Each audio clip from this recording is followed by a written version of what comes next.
Good evening. My name is Couri Hay, and tonight Anton Perich and I are in SoHo. Very privileged and happy to be at Louise Nevelson's house, where we've just had a fabulous extravaganza in black and white, a benefit party for Merce Cunningham in his dance studio.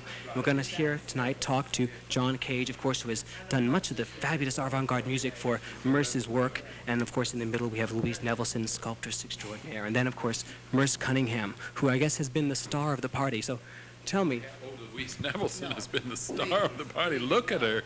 All you have to see. No. What am I supposed to say? Just thank? Can you tell? No, just tell me. Did you have a great time? Or? Everyone has been a star. We've had practically, how many? 200 stars? 200. We've had 200 stars, but some stars shine more than others. Louise, you've said it. Oh, she looks so marvelous. Yes. Yes, it's been a marvelous evening. Absolutely marvelous, with lots of marvelous people, wonderful, exciting, and a great pleasure to be here. I think it was a great pleasure for us all to come, and go ahead, Mrs. Nelson. Well, may I say that this evening has not only been an evening of pleasure, it's been an evening of fulfillment for me personally.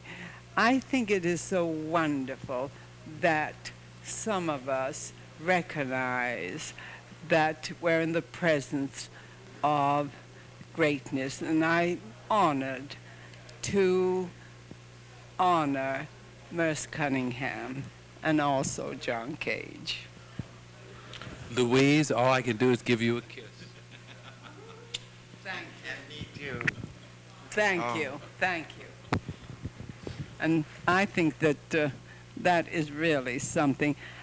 I think that if more people became aware of that there is an earth, but there are stars, and that without stars, they could not feed their awareness and greatness. And I just bow to the light of these stars. And I think this is one of the highlights of my life. Oh, Louise, you're a magnificent woman. I mean it. Yes, look, he's shedding tears, but I feel like it too. No. I think it's been truly, we do things in life, and I've had a long life, but to think that I have so close to me such great creativity, and of course, it may sound funny to anyone else but me, but I just feel that maybe my own awareness has been fulfilled, but I couldn't fulfill it alone. You see? Would you say that you creatively stimulated each other in your friendship, and you're stimulated in your own work as perhaps John Cage is stimulated by you? I don't think it's stimulation. I think it's recognition. It's really fantastic, you know, talking to these three fabulous, great people. It's like breathing. Can you tell me how you came to first write some music for Merce Cunningham? Gosh. Well said.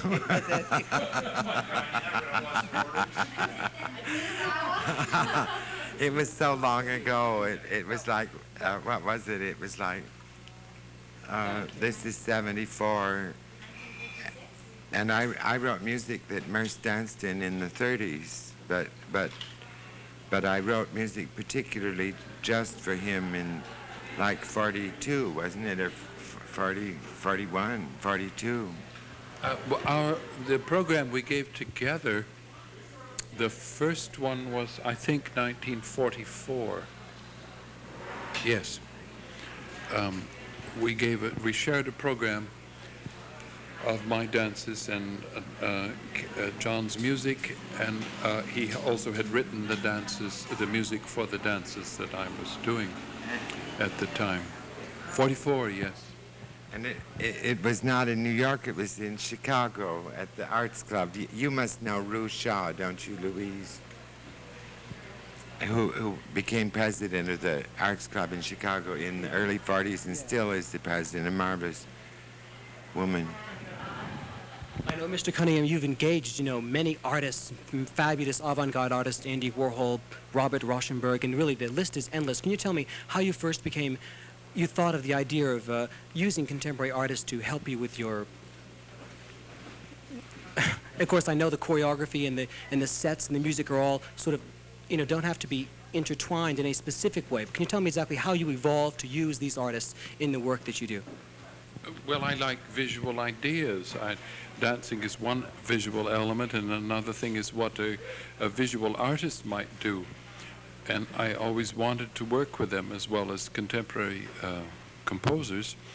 So when the opportunities came, I asked them, or sometimes they asked me, and I would accept as much as possible to work with them, particularly, of course, with Robert Rauschenberg and later with Jasper Johns. The idea was about collaboration, not about making a dance which was supported by a visual thing or a visual object or sets and costumes, but rather something that the three of us, the dance part, the music part, and the visual part could share together. Some kind of act of people working together rather than something that supported an object. It was more like a process or more like a life thing rather than a particularized thing. Can you tell me, Mrs. Nevelson, how you came to give the party, and can you tell us a little bit about how it absolutely came to wear black and white and how we all came to be here? Yes, I could, but I don't think that is quite as important as well, let us say this. I rather think I'd like to hear these two creative people continue why we are here, not why we gave the party, but why we're here to honor creativity. Well, that's exactly what I meant. How did you come to give the party to honor them? How did you decide to do this? Well, now I think that maybe, well, let us put it this way.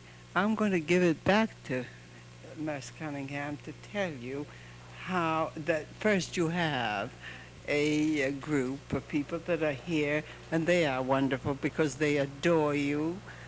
Not only that, they appreciate you, and I think this is the beginning, truly, of what you have in back of you because of their understanding and appreciation of you.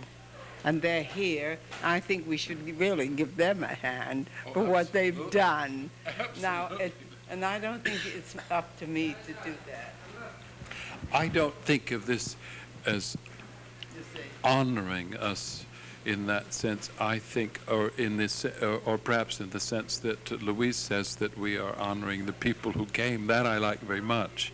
But I think between the three of us, it's a question of our sharing something which we love, and our friendship between us. But it's more than that.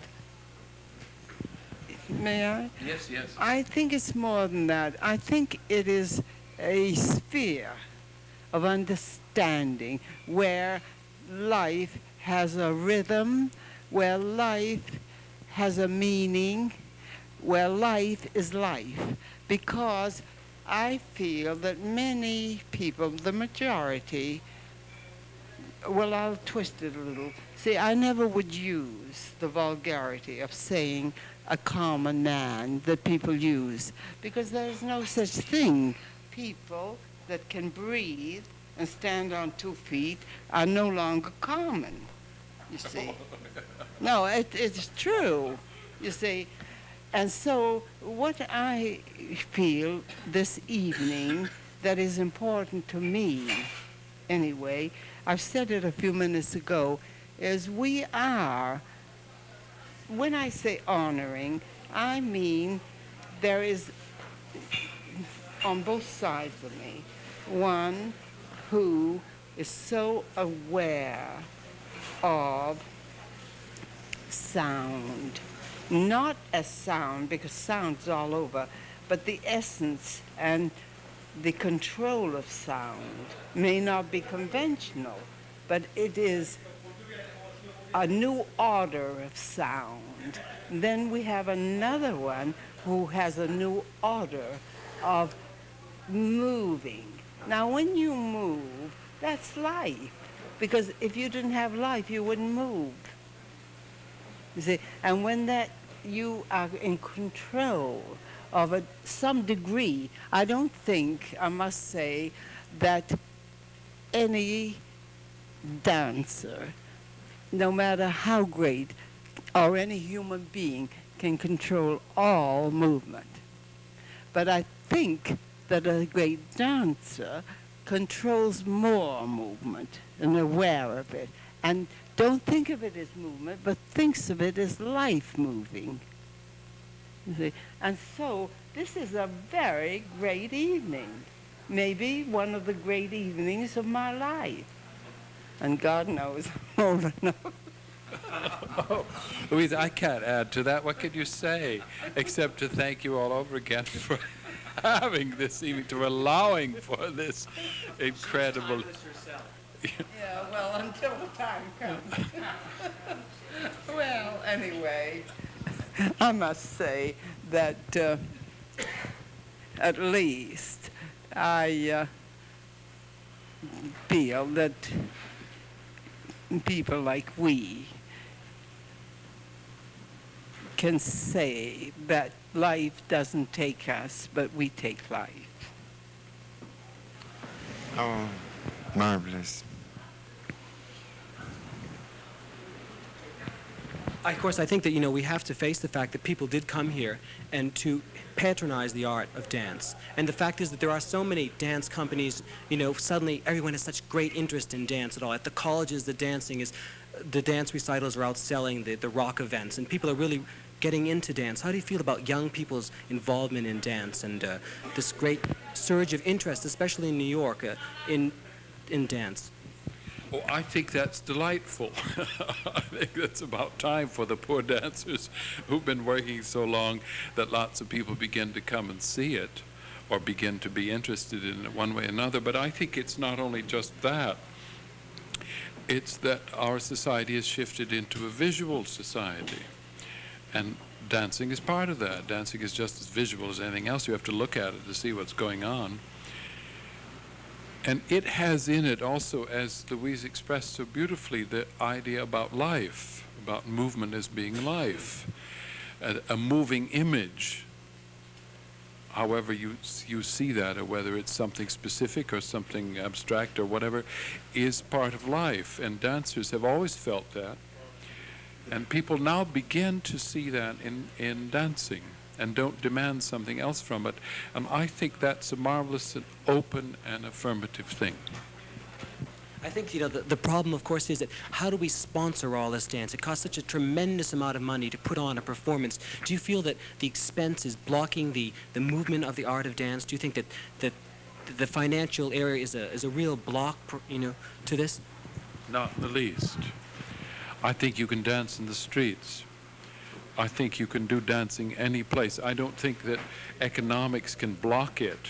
Dancers or people interested in dancing can think it blocks it, but that isn't going to stop it any more than it's going to stop people breathing.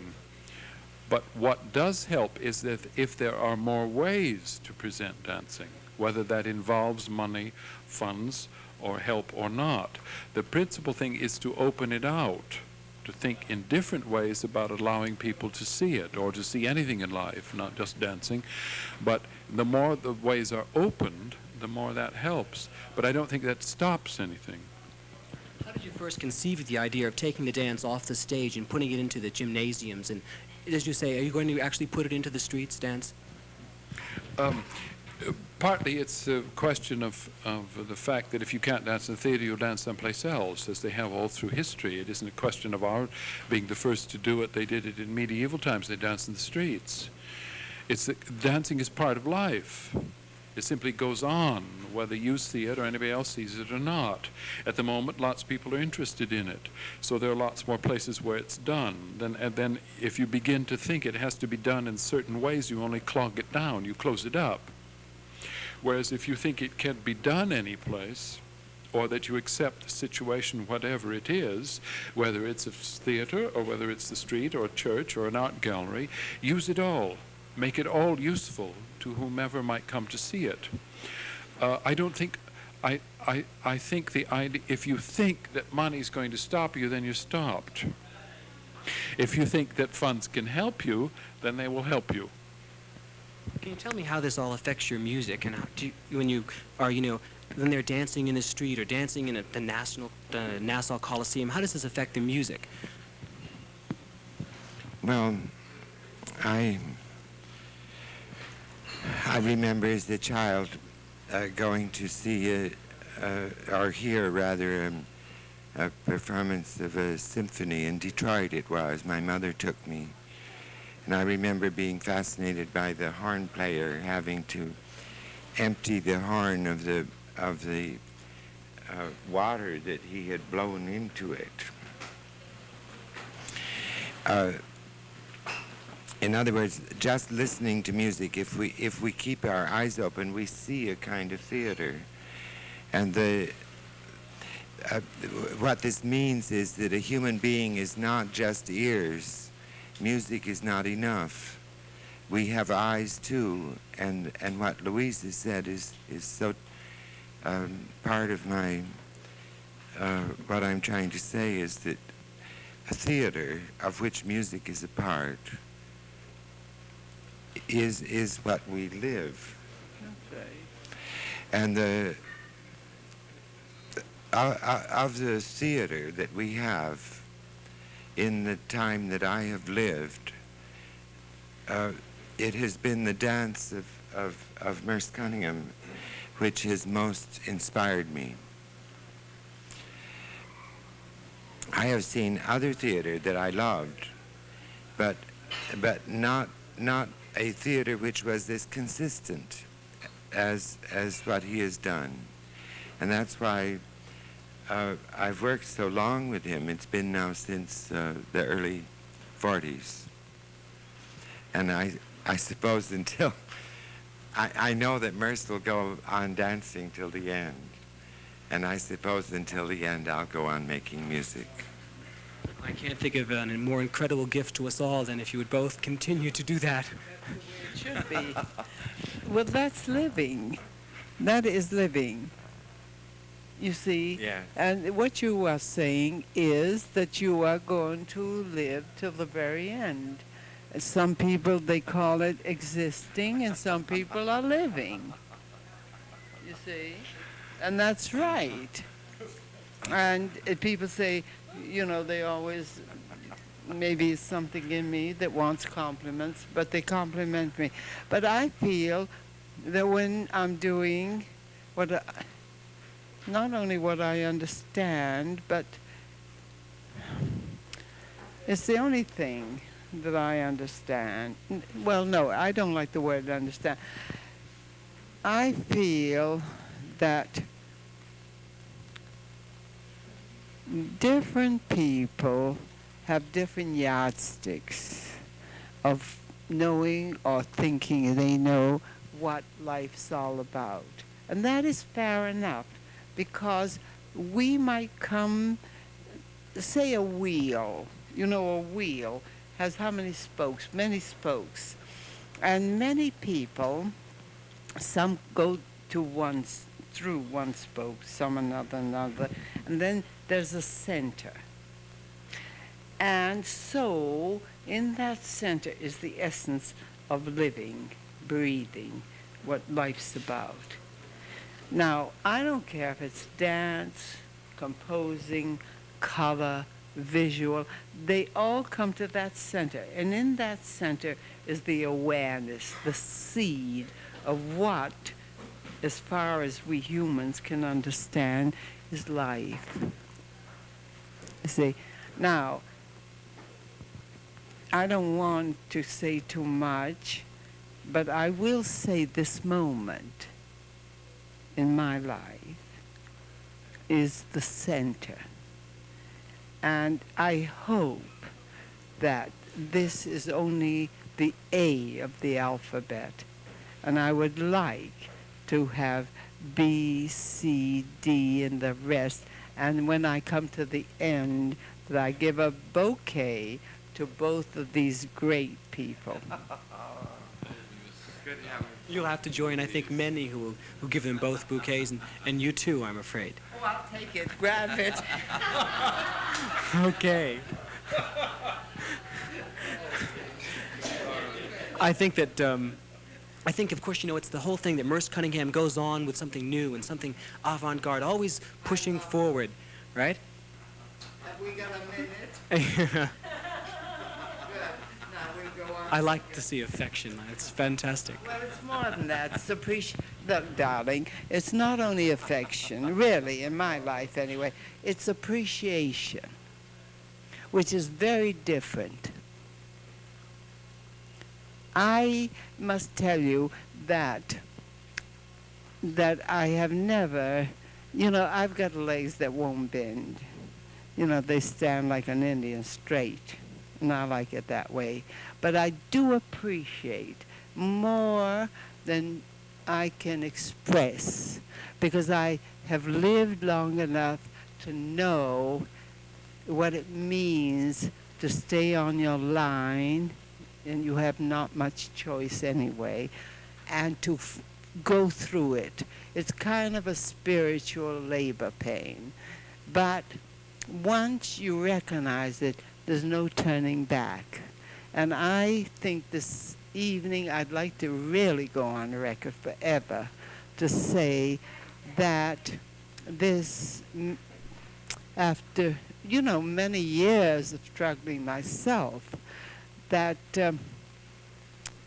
how I appreciate it and how I appreciate these things. You see, dancing and music, people somehow have thought that these were luxuries. Now I reverse it and say that all the rest is the luxury, and these are the great necessities. Oh, isn't that Fantastic. I'll ask her another question. I agree. No, I think Beautiful, Louise. It's very beautiful. Yes, dancing is necessary for me, but I think that's so beautiful the way you put it, because it becomes a way of life. Yes, for what we do.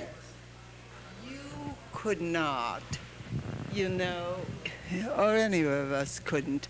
I remember way back when I wasn't working, and I got all physically crippled up. So it's very deep and very rooted. Well, anyway, we can't go into it too deeply, but maybe I was cruel, but I gave a lecture once, and there was a nice artist in the audience, and he said, and this was a rather fancy place too, and he said, well, but we have to eat, don't we? And I said, well, I don't think so. And under certain circumstances, I don't think so. You see? Yes, I agree with that. Under certain unfortunately, for a dancer, that comes sooner than others for us. But I agree, absolutely. One has to do what one wants to do. What's important? What- It what- isn't only what one. No. By want, I mean what is necessary for That's one. right. Yes. You see, that is the important thing. To live is the important thing. You see, I make the distinction, to exist or to live. But when you see, you know, that you can live, you cannot exist. You have to live, you see. But this one is in a class by himself. Let's put it that way. You mean the silence? Well, not well, yes, silence speaks so loud. I'm really overwhelmed. It's deafening. What do you call it? Deafening me. That silence. It's killing me. Oh. But this is an interesting. No, I don't like the word interesting. But this is maybe in time, I can say that probably it'll be a moment of a certain kind of magic that only happens, maybe as rare as some star. That what are the stars that sometimes Cahutek, what? the comet Cahutek, which only comes once in 10,000 years or something incredible like that. Like that.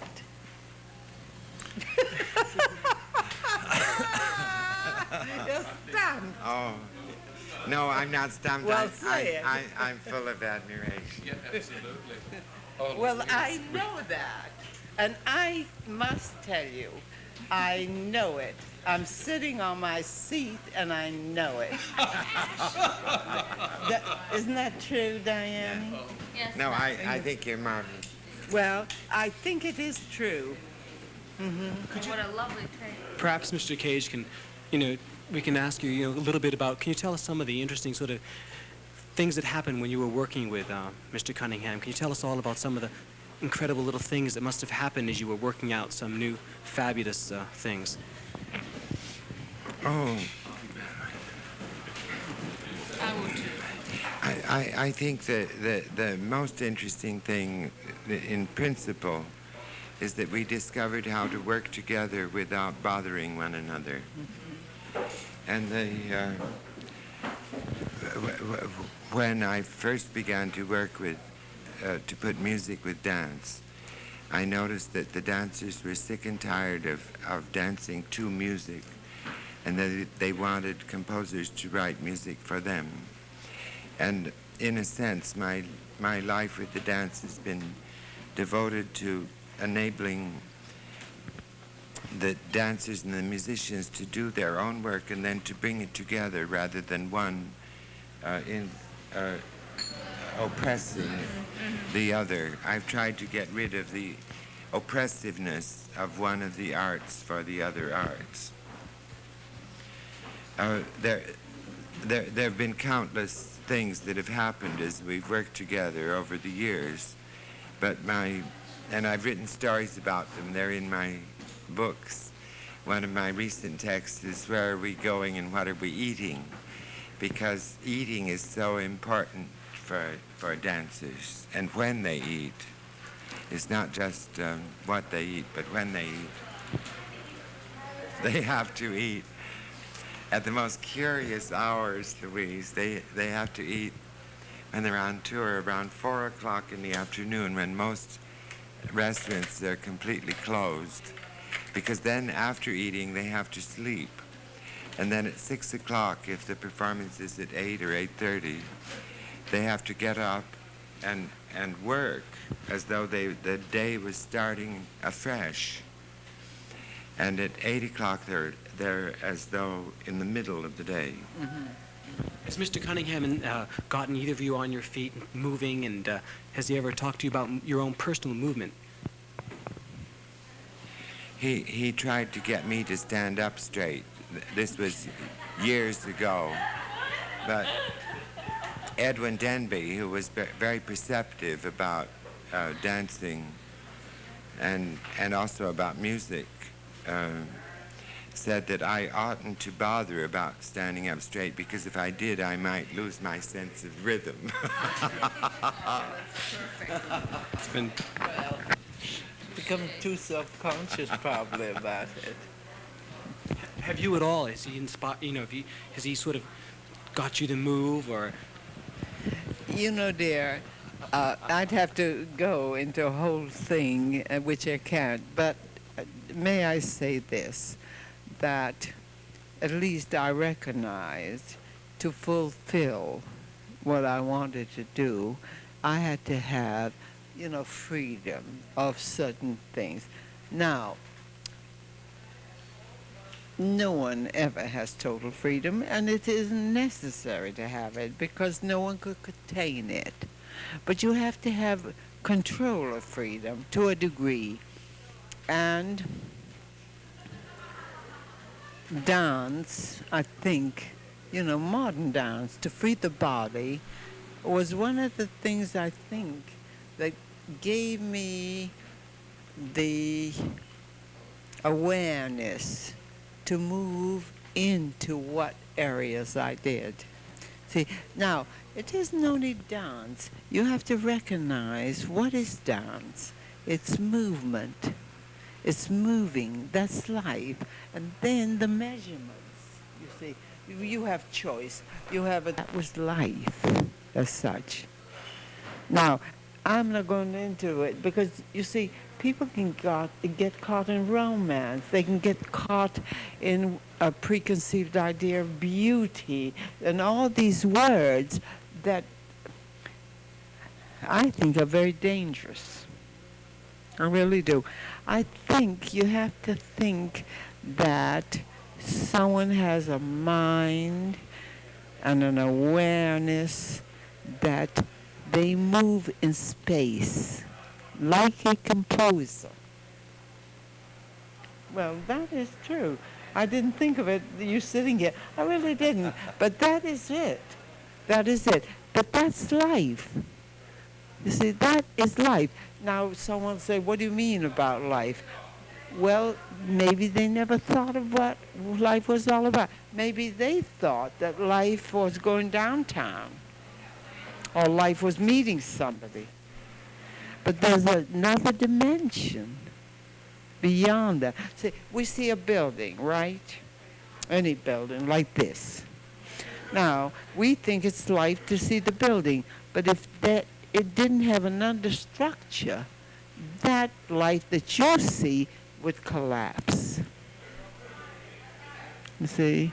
So that's why even in academic music, they have their harmonies and things. You can throw it over, but you have to recognize it. And the same is true of what I'm doing. Same is true. Really, if I didn't recognize it, I'd just have what they call, black wood. She picks it up on the street. I got an honorary from a very fancy college. Very fancy. And the president, when he gave me this honorary, said, Mrs. Nevelson is a scavenger of old wood. Well, who in the hell cares? But the point is it was a tragedy that he had that kind of a mind. You see? He didn't recognize that the wood might have a world of its own. Exactly. You see? And he didn't recognize that every line was equivalent. It went through the process of aging with some tragedies, and there were nails in it, and hard winters, and it went through a lot of torture. Now, if that wood had been dead, that would have been powder.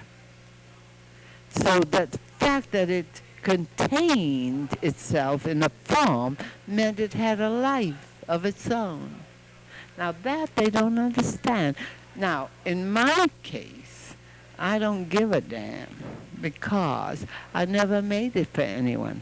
I recognized it for myself, and I live with it because it's a total awareness of what it is to me. See? Now, I think the same of what is happening to all of us. Yes. We get beyond this thing. Now, to somebody else, they'll say, it's just nothing but old wood. Well, I'm sorry, Now, that's why I think this evening, right now, is so important, because we're not in that state of trying to do anything. We're just, stating things. Actually, you see, I don't want to make anything for anybody. I really don't. Why should I make anything for anybody? In principle, it's slavery, and I never want to do anything for anyone. What I did for me was I wanted to give an order, a recognition to my life. And if you see politics, I'm involved with politics because it's here. But it's here because I recognize it for me. I wanted to give meaning to my life. Now, I didn't want to make anything for anybody. I'm not that unselfish. My life I claim for me, not for anybody else. Now, that may sound funny. Not at all. No, but that's the way I Do you feel. mind if some of us appreciate your work and... Oh, well then, now wait. Then I love that, because that means we are on the same wavelength. See, that's fine. That's like a mirror that you look into, I look into, and we see the same wavelength, the same thing. But I don't even like the word work. I hate it. But I have never found for years another word to say, unless I use the word life.